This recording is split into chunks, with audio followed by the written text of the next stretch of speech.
Hello दोस्तों, अस्ता steno channel में आप सभी का स्वागत है। पिछले वीडियो में हमने व्यंजनों के बारे में पढ़ा था कि किस प्रकार से व्यंजनों को जोड़कर शब्द का निर्माण किया जाता है। आज के इस वीडियो में हम बात करेंगे कि स्वर का उपयोग व्यंजनों के साथ किस प्रकार से किया जा सकता है और स्वरों की संरचना किस प्रकार की होती है। स्वरों के बारे में जानने से पहले हमें बात करनी होगी कि यह प्रथम, द्वितीय और तृतीय का क्या महत्व है। प्रत्येक व्यंजन में प्रथम, द्वितीय और तृतीय स्थान होते हैं। उन्हीं के अनुसार स्वरों का भी उपयोग किया जाता है। तो सबसे पहले हम बात करते हैं कि प्रथम, द्वितीय और तृतीय स्थान क्या होते हैं। बात करें क वर्ग की, तो क वर्ग में हम एग्जाम्पल के तौर पर क लेते हैं। क को हल्का लिखा जाता है लेफ्ट से राइट की ओर। इसमें 3 स्थान होते हैं। सबसे पहले बात करते हैं ऊपर, जहां से आपने रेखा का आरंभ किया था वहां से स्थान गिने जाएंगे, प्रथम स्थान। और जो मध्य का होता है उसे कहते हैं द्वितीय स्थान, और लास्ट का होता है उसे कहते हैं तृतीय स्थान। इसी प्रकार इसके नीचे भी स्थान होगा, प्रथम, द्वितीय और तृतीय। आपको ध्यान इतना रखना है कि जहां से रेखा का आरंभ होता है वहां से आपको स्थान देने हैं। बात करें च वर्ग की, च को हल्का लिखा जाता है और ऊपर से नीचे लिखा जाता है। और इसमें भी 3 स्थान होंगे। जहां से रेखा बनाना आपने प्रारंभ किया है वहां से ही आपको स्थान लगाना है। आगे और पीछे दोनों ओर इसके स्थान होंगे। इसी प्रकार च वर्ग में और क वर्ग में अन्य जितने भी व्यंजन थे, क, ख, ग और घ, उनमें भी इसी प्रकार से स्थान होते हैं। बात करें ट वर्ग की, ट वर्ग में ट को कुछ इस प्रकार से लिखा जाता है। इसमें भी 3 स्थान होंगे। जहां से रेखा का निर्माण आरंभ हुआ है वहां से आपको नंबरिंग करनी है 1, 2 और 3, और अंत में भी 1, 2 और 3। इसी प्रकार त वर्ग में जहां से रेखा का आरंभ किया वहां से नंबरिंग करना स्टार्ट कीजिए। तो ये होते हैं स्थान, प्रथम, द्वितीय और तृतीय। आगे और पीछे दोनों तरफ स्थान होंगे और इन दोनों साइड ही हम स्वर को जोड़ेंगे। इसी प्रकार से य ले लीजिए। य का निर्माण कहाँ से हुआ है? नीचे से ऊपर की ओर, इसलिए नंबरिंग यहाँ पे नीचे से ऊपर होगी 1, 2, 3, नीचे भी 1, 2, 3। र को 2 तरीके से बनाया जा सकता है, नीचे से ऊपर की ओर कुछ इस तरह से। तो इसकी नंबरिंग यहाँ से स्टार्ट होगी 1, 2, 3, 1, 2, 3। दूसरा र का निर्माण होता है ऊपर से नीचे, तो जो दूसरी नंबरिंग होगी इसकी वो ऊपर से नीचे होगी 1, 2, 3। ये पीछे की साइड माना जाता है और ये आगे की साइड माना जाता है। इसी प्रकार ल की भी 2 आकृति होती है, नीचे से ऊपर ले जाएंगे तो इसकी नंबरिंग कुछ इस प्रकार से होगी। लेकिन ऊपर से नीचे की ओर यदि लेके आते हैं तो इसकी नंबरिंग कुछ इस प्रकार से होगी। व को नीचे से ऊपर लिखा जाता है, इसलिए इसकी नंबरिंग यहां से होगी। बात करें ह की, ह को 2 तरीके से लिखा जाता है, नीचे से ऊपर लिखेंगे तो इसकी नंबरिंग यहां से होगी। लेकिन यदि ऊपर से नीचे लिखा जाता है तो इसकी नंबरिंग यहां से होगी। आपको केवल इतना ध्यान रखना है कि नंबरिंग वहां से करनी है जहां से रेखा प्रारंभ हुई है। स का निर्माण कहां से कहां होता है? ऊपर से नीचे की ओर, इसलिए इसकी नंबरिंग भी ऊपर से नीचे ही होगी। उम्मीद करता हूं आपको ये स्थान समझ में आए होंगे कि किस प्रकार से संरचना के स्थान होते हैं। जिस प्रकार से व्यंजनों पर स्थान दिए गए हैं उसी प्रकार से रेखा पर भी स्थान होते हैं, आपको वह भी ध्यान में रखना है। जिस प्रकार से हमने व्यंजन पढ़े कि व्यंजनों के 3 स्थान होते हैं, प्रथम, द्वितीय, तृतीय, उसी प्रकार से रेखा, जो ये आप नोटबुक देख रहे हैं इसमें ये जो रेखा है, इस रेखा के भी 3 स्थान होते हैं। यदि आप किसी व्यंजन को रेखा के ऊपर लिखते हैं तो उसे कहा जाता है प्रथम स्थान। यदि किसी व्यंजन को इस रेखा पर लिखा जाए, रेखा पर, तो उसे द्वितीय स्थान कहते हैं। और तृतीय स्थान उसे कहा जाता है यदि किसी व्यंजन को रेखा से कटते हुए या फिर रेखा के नीचे लिखा जाए तो उसे तृतीय स्थान कहा जाता है। उम्मीद करता हूं आपको बात समझ में आई होगी। एग्जाम्पल से अब हम समझने का प्रयास करेंगे। बात करें क वर्ग की, तो सबसे पहले हम क को लेते हैं। क वर्ग में जितने भी व्यंजन हैं सभी पर एक ही नियम लागू होगा, तो हम केवल क की बात करते हैं पहले। यदि क को इस लाइन के ऊपर लिखा जाए तो ये कहलाएगा रेखा का प्रथम स्थान। यदि क को लाइन पर लिखा जाए तो यह कहलाएगा द्वितीय स्थान, और क को लाइन के नीचे लिखा जाए तो यह कहलाएगा तृतीय स्थान। इसी प्रकार से च वर्ग लेते हैं, और च वर्ग में यदि लाइन के ऊपर लिखा जाए तो यह होगा प्रथम स्थान, लाइन पर द्वितीय स्थान, और लाइन से कटते हुए तो तृतीय स्थान। यहां पर आपको यह बात ध्यान में रखनी है, यदि कोई रेखा सरल रेखा के रूप में है 180 डिग्री का कोण बनाते हुए, तो उसे लाइन के नीचे लिखा जाता है। लेकिन यदि कोई खड़ी लाइन है कुछ इस प्रकार की, तो उसे तृतीय स्थान के रूप में कटते हुए प्रदर्शित किया जाएगा। बात करें त वर्ग की, तो सबसे पहले हम त लेते हैं। त लाइन के ऊपर रहेगा तो प्रथम स्थान, लाइन पर रहेगा तो द्वितीय स्थान, और कटते हुए लिखा जाएगा तो तृतीय स्थान। ट वर्ग की बात करें तो हवा में रहेगा तो प्रथम स्थान, लाइन पर द्वितीय स्थान, कटते हुए तृतीय स्थान। इसी प्रकार से ट, ठ, ड और ढ इसी प्रकार से लिखे जाएंगे प्रथम, द्वितीय और तृतीय स्थान के रूप में। बात करें प की, प लाइन के ऊपर प्रथम, द्वितीय स्थान, तृतीय स्थान।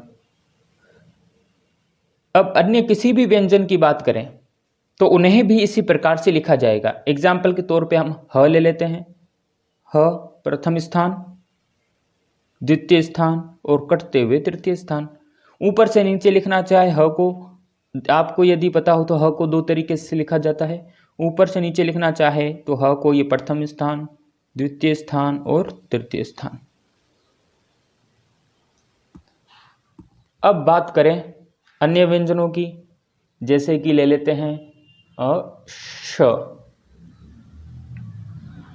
प्रथम स्थान, द्वितीय स्थान, तृतीय स्थान। इसी प्रकार से अन्य व्यंजनों को भी आप लिख सकते हैं प्रथम, द्वितीय और तृतीय स्थान के रूप में।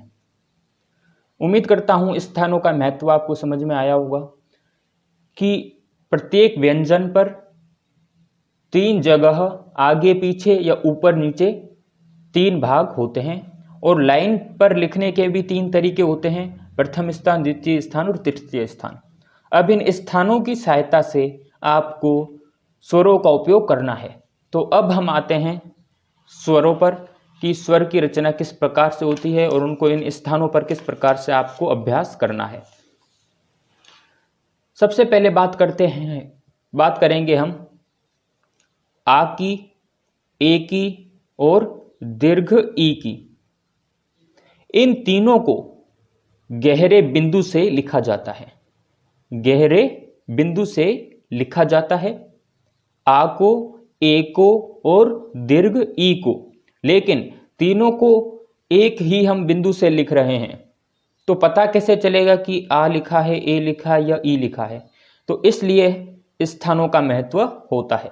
आ को प्रथम स्थान पर ही लिखा जाएगा, यानी कि हमने अभी बात की थी व्यंजन के, प्रत्येक व्यंजन के तीन स्थान होते हैं, ऊपर और नीचे। यानी कि यदि आपको आ लिखना है तो व्यंजन के साथ आ लिखोगे तो वह व्यंजन के प्रथम स्थान पर ही लिखा जाएगा। यदि आप पहले आ को लिखोगे तो पहले उसका उच्चारण होगा, यानी कि आ क, यदि आप बिंदु क के ऊपर लगाते हैं तो उसे पढ़ा जाएगा आ क।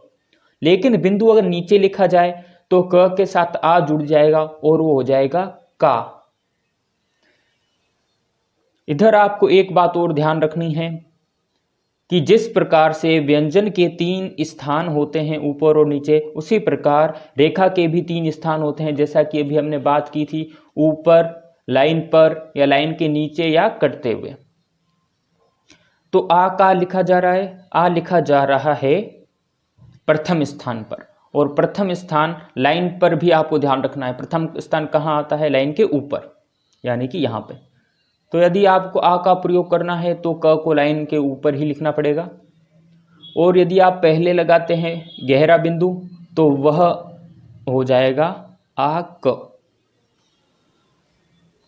लेकिन यदि आप आ का प्रयोग का के नीचे करते हैं, यानी कि बाद में करते हैं, इसका अर्थ क्या है कि नीचे उपयोग करने का अर्थ है कि बाद में प्रयोग करते हैं, तो इसका उच्चारण हो जाएगा क प्लस आ, यानी कि का। इसे कहा जाएगा का।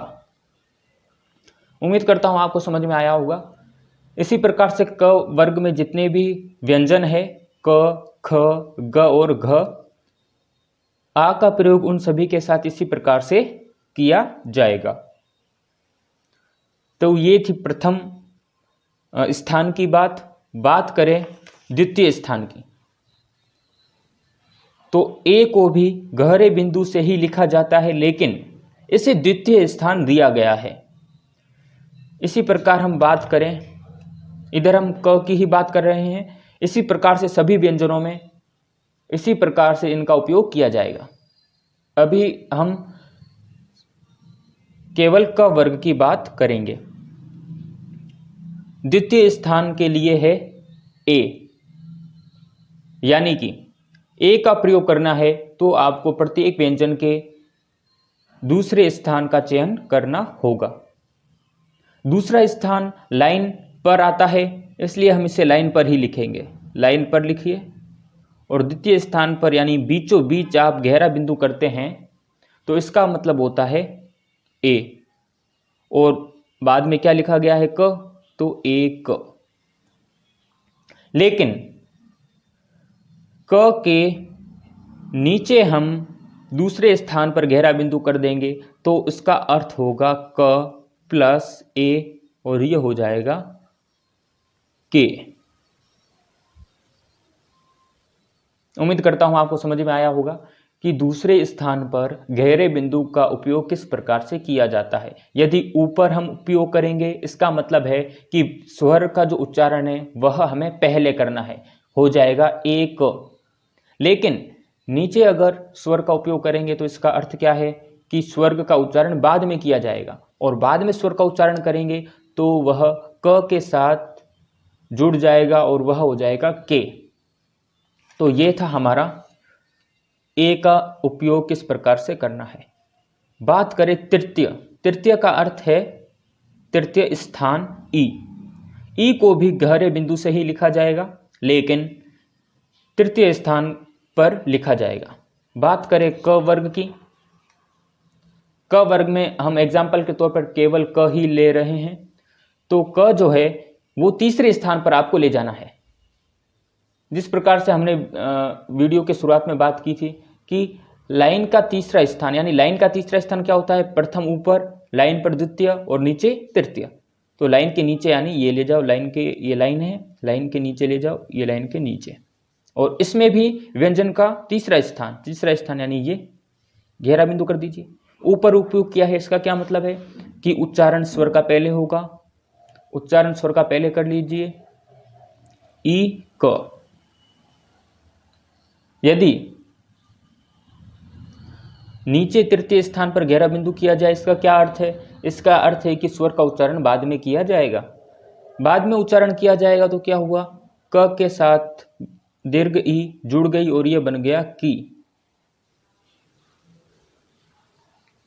इस प्रकार से आपको प्रथम, द्वितीय और तृतीय स्थान का चयन करना है। ठीक इसी प्रकार से अन्य जितने भी व्यंजन हैं उसमें भी इसी प्रकार से इनका यूज होगा।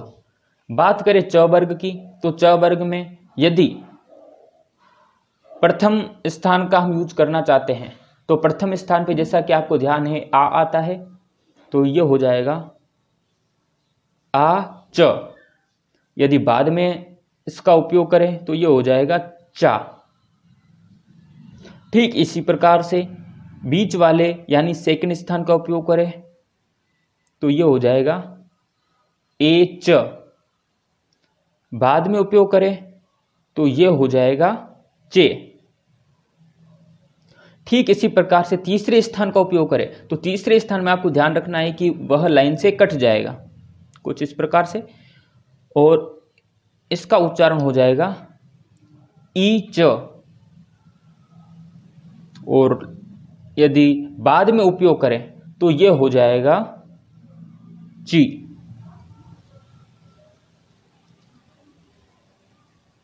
आच और ये है चा,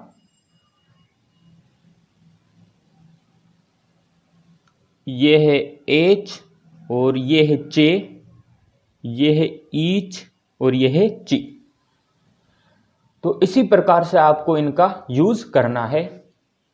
अन्य सभी व्यंजनों में इसी प्रकार से यूज होगा प्रथम, द्वितीय और तृतीय स्थान पर।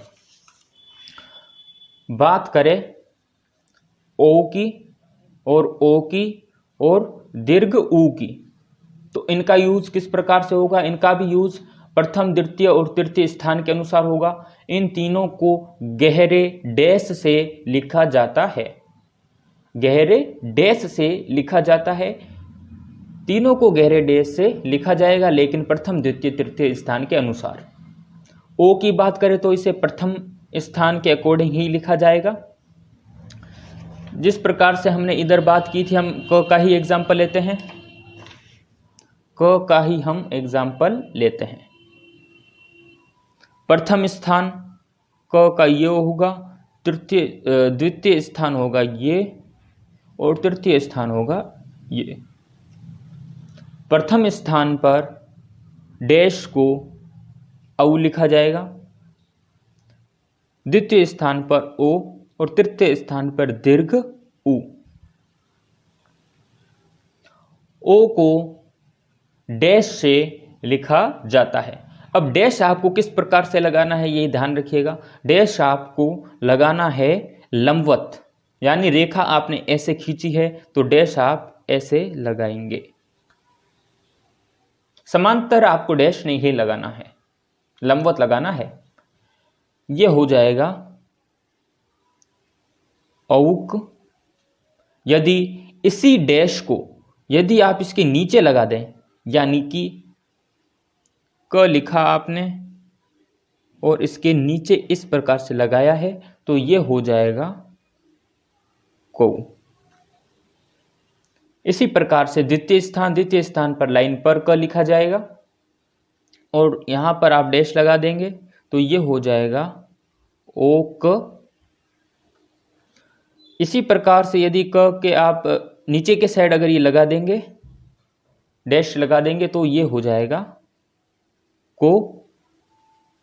इसी प्रकार से ऊ की बात करें, दीर्घ ऊ की, तो लाइन के नीचे लिखा जाता है और लाइन के नीचे लिखेंगे, और यदि इसके ऊपर लगा दिया तो ये हो जाएगा ऊ क।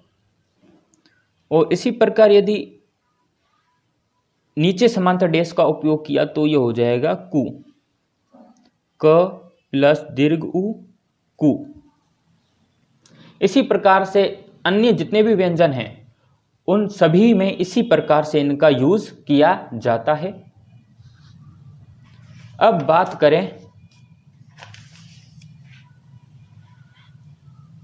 दीर्घ ए की और ई की, लघु ई की, तो इन्हें किस प्रकार से लिखा जाएगा? इन्हें हल्के बिंदु से लिखा जाता है। यहां पर एक बात ध्यान रखने योग्य है कि हल्का बिंदु का हम जब उपयोग करेंगे तो यहाँ प्रथम स्थान होगा और तृतीय स्थान होगा, लेकिन द्वितीय स्थान में हल्के बिंदु का उपयोग नहीं किया जाता है। यानी कि हल्के बिंदु में केवल दो ही स्थान होते हैं, प्रथम और तृतीय। द्वितीय स्थान यहाँ पर नहीं होगा। तो यहाँ पर अब हम बात करते हैं, इसी प्रकार हम क का ही एग्जाम्पल लेंगे। इसमें एक तो होगा प्रथम स्थान द्वितीय स्थान होता नहीं है, डायरेक्ट तृतीय स्थान की हम बात करेंगे। प्रथम स्थान में क्या होता है? प्रथम स्थान में अगर आप हल्का बिंदु लगाएंगे, हल्का बिंदु लगाएंगे, हो सकता है वीडियो में आपको ध्यान नजर नहीं आ रहा हो, हल्के बिंदु का उपयोग करेंगे यदि आप, तो इसे कहा जाएगा एक। और इसी प्रकार से यदि बाद में यदि आप हल्के बिंदु का उपयोग करते हैं, यदि बाद में आप हल्के बिंदु का उपयोग करते हैं तो इसे कहा जाएगा क प्लस ए के। द्वितीय स्थान इसमें होता नहीं है। डायरेक्ट तृतीय स्थान की हम बात करें तो तृतीय स्थान पे अगर आप पहले यानी ऊपर क के ऊपर लगाते हैं हल्का बिंदु तो इसे कहा जाएगा इक, और यदि बाद में लगाते हैं हल्का बिंदु तो इसे कहा जाएगा क प्लस ई की। उम्मीद करता हूं आपको समझ में आ गया होगा कि किस प्रकार से हल्के बिंदु का उपयोग करना है। हल्के बिंदु को प्रथम और तृतीय स्थान के रूप में उपयोग किया जाता है, द्वितीय स्थान इसमें नहीं होता। ठीक इसी प्रकार से हम बात करें अ की और लघु ऊ की, तो इसे हल्के डैश से लिखा जाता है। हल्का डैश आपको किसी भी रेखा के समांतर नहीं लगाना है, लंबवत लगाना है, यह आपको ध्यान रखना है। और इसमें प्रथम स्थान नहीं होता है, केवल द्वितीय और तृतीय स्थान होता है। आज आइए बात करते हैं हल्के डैश के बारे में। क का एग्जाम्पल हम लेते हैं। इसमें प्रथम स्थान होगा नहीं, डायरेक्ट द्वितीय स्थान होगा और तृतीय स्थान होगा, केवल द्वितीय स्थान और तृतीय स्थान। बात करें द्वितीय स्थान में तो द्वितीय स्थान में हल्का डैश कीजिए। डैश ध्यान रखिए किस प्रकार से करना है। डैश आपको ये जो क लिखा है इस प्रकार से ऊपर हल्का डैश करना है, तो इसे कहा जाएगा अ क। और यदि बाद में इसका उपयोग करते हैं, क के नीचे इसे लिखा जाए हल्का डैश, तो क प्लस अ क्या हो जाएगा? का। लेकिन इसका उपयोग करना गलत माना जाएगा, ये रॉन्ग वर्ड है। अगर आप ध्यान से देखें कि हमने क्या लिखा है, क प्लस अ का, तो ये गलत माना जाएगा, क्योंकि का जो है हम पहले ही बात कर चुके हैं का को किस प्रकार से लिखा जाता है। का को हम इस प्रकार से लिखेंगे, प्रथम स्थान पर गहरे डैश का उपयोग करेंगे, और गहरा डैश क्या होता है हम पढ़ चुके हैं, गहरा डैश होता है आ, जिसे हम प्रथम स्थान पर लिखते हैं। प्रथम स्थान पर लिखते हैं, लाइन के ऊपर लिखते हैं, और अगर बाद में गहरे डैश का उपयोग किया जाता है तो वह होता है आ, और हमने ऊपर क्या लिखा है क, तो क प्लस आ होगा का के लिए ये वर्ड ही एकदम राइट माना जाता है।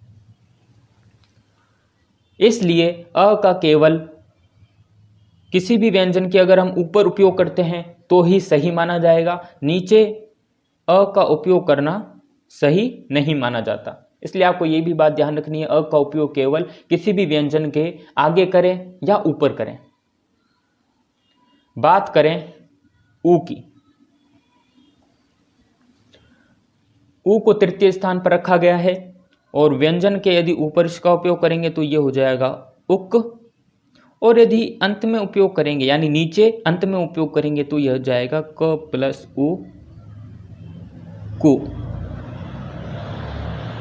उम्मीद करता हूं आपको ये स्वरों का उपयोग किस प्रकार से किया जाता है समझ में आया होगा। अगर किसी भी प्रकार का डाउट है तो आप हमें कमेंट करके ज़रूर बताएं। जिस प्रकार से हमने क का एग्जाम्पल देकर इन स्वरों को समझाने का प्रयास किया है, उसी प्रकार से अब आपको अभ्यास करना है। अभ्यास करते हुए आपको किन किन बातों का ध्यान रखना है और किस प्रकार से अभ्यास करना है, ये ध्यान देने योग्य बात है। इधर हमने केवल क का ही एग्जाम्पल लिया है। आपको ये जो है, ये जो टेबल यहाँ पर बनाई है, ये आपको याद करने की या फिर रट्टा मारने की ज़रूरत बिल्कुल नहीं है। यहाँ पर आपको अभ्यास करना है। अभ्यास आप किस तरह से करेंगे ये हम आपको बताने का प्रयास करेंगे। सबसे पहले आप अभ्यास करेंगे क वर्ग का। सबसे पहले आप अभ्यास करेंगे क वर्ग का। कैसे करेंगे? जिस प्रकार से हमने आपको बताया था कि क वर्ग में आप केवल सबसे पहले किसको लेंगे? क, ख, ग और घ। ओके, आप किसको लिखेंगे? क को कैसे लिखेंगे? लाइन पर नहीं लिखेंगे, लाइन के ऊपर लिखेंगे। जिस प्रकार से वीडियो के शुरुआत में हमने बताया था कि 3 स्थान होते हैं, लाइन के अकॉर्डिंग भी 3 स्थान होते हैं। तो लाइन के सबसे ऊपर क, ख, ग और घ, तो ये हो गया प्रथम स्थान, लाइन के ऊपर हमने लिखा है। तो सबसे पहले हम किसका अभ्यास कर रहे हैं? आ का। ठीक है, हम आ का अभ्यास कर रहे हैं। तो आ का जब आप अभ्यास करोगे तो लाइन के ऊपर ही लिखा जाएगा। तो लाइन के ऊपर आप लिखिए क और शुरुआत में गहरा बिंदु लगा दीजिए, तो ये हो जाएगा आ क। इधर मैं लिख देता हूं, लेकिन आपको ये बोल बोल के प्रैक्टिस करनी है, लिखने का आपको जरूरत नहीं है। आ क, आ ख, आ ग, आ घ। इस प्रकार से आपको ये बोल बोल के अभ्यास करना है और लिखते जाना है। पूरा पेज आपको इससे भर देना है। फिर ये पेज जब आपका भर जाए, आपको पेज पलटना है और पेज पलटने के बाद आपने जिस प्रकार से शुरुआत में इसका अभ्यास किया है उसी प्रकार से इसको सेकंड स्थान पे लगा के इसका अभ्यास कीजिए। कुछ इस प्रकार से क नीचे लगाइए, क्या हो जाएगा? का। नीचे लगाइए, क्या हो जाएगा? खा। नीचे लगाइए गा और नीचे लगाइए घा। इस प्रकार से आपको अभ्यास करना है। फिर इसका आप कंप्लीट पेज भर दीजिए। फिर अगले पेज पर आइए। अगले पेज पर आप किसका अभ्यास करेंगे? अगले पेज पर आप अभ्यास करेंगे ए का। ठीक इसी प्रकार से क वर्ग में अभ्यास करेंगे। फिर ई का अभ्यास करेंगे किसमें? केवल क वर्ग में। फिर बाद में अभ्यास करेंगे औ का केवल क वर्ग में, ओ का केवल क वर्ग में, दीर्घ ऊ का केवल क वर्ग में। इस प्रकार से आप इन सभी का अभ्यास करेंगे केवल क वर्ग में। जब आपका क वर्ग कंप्लीट हो जाता है फिर आप करेंगे च वर्ग में ठीक इसी प्रकार इनका अभ्यास। च वर्ग में इन सभी का अभ्यास हो जाता है, त वर्ग में, ट वर्ग में और प्रत्येक व्यंजन में आपको इन सभी का अभ्यास करना है। इन सभी का अभ्यास आपका कंप्लीट हो जाएगा, तब आप लगभग आपको ये सब समझ में आ जाएंगे कि किस प्रकार से इनका उपयोग किया जाता है। उम्मीद करता हूँ आज का वीडियो आपको पसंद आया होगा और आपको समझ में आ गया होगा कि किस प्रकार से स्वर का उपयोग व्यंजनों के साथ किया जाता है। अगले वीडियो में हम इन्हीं स्वर और व्यंजनों के बारे में बात करने वाले हैं कि किस प्रकार से इन स्वर और व्यंजनों को जोड़ के शब्द का निर्माण किया जाता है। और आगे फिर हम अन्य नियम भी पढ़ेंगे जिससे शब्दों को शॉर्ट किया जा सकता हो। अगर आपको वीडियो पसंद आया हो तो ज़रूर लाइक कीजिए और अगर आप पहली बार हमारे चैनल पर आए हैं तो चैनल को सब्सक्राइब कीजिए और बेल आइकन ज़रूर ऑन कीजिए ताकि अगले आने वाले वीडियो का नोटिफिकेशन आप तक सबसे पहले पहुंच सके। धन्यवाद, जल्द ही मिलेंगे।